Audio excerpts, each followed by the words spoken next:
Hallo julle, my naam is Abram van der Berg en ek is baie opgewonde om vir julle projek te wys waaraan ek gewerk het hierdie vakansie.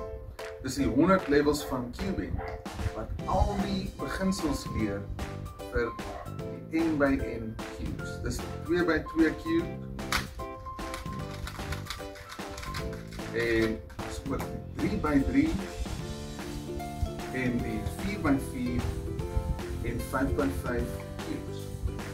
Hierdie is alles van die amptelike WCA, die World Cubing Association, type cubes waarin julle in die competities kan deelneem.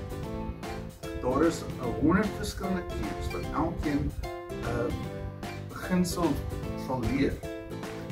Van hoe om 2 blokkies by mekaar te sit op 2 by 2 tot meer gevorderde beginsels, soos om die kruis te bou op 3 by 3 en later 'n hele laagie te maak, 2 laag en op die einde dan ook meer ingewikkelde beginsels soos die rande van die 5 by 5. Saam met my kan julle elke cube leer en ek gaan 'n video van elkeen maak. Elke blokkie kan ook geoefen word met 'n timer om seker te maak dat jy dit lekker vinnig kan doen. Dit is baie belangrik vir speedcubers. So kom ons kyk, hierdie ene, die 2 by 2, 2 blokkies by die 2 by 2 gaan ek oefen.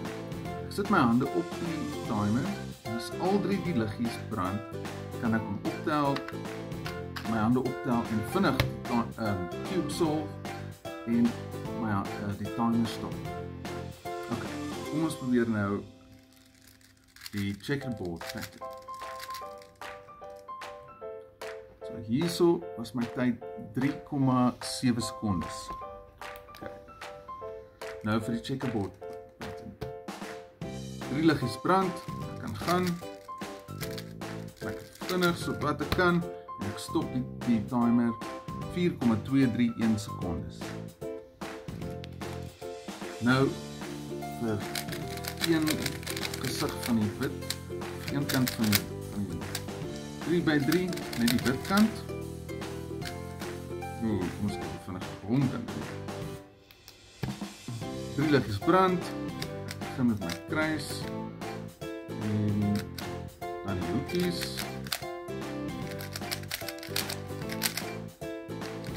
Al die stappies leer 'n mens soos wat jy die cubes doen.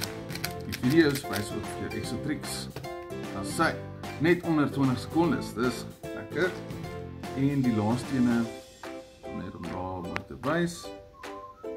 En die laaste deel wat ek gaan wys is die 4 by 4 se center.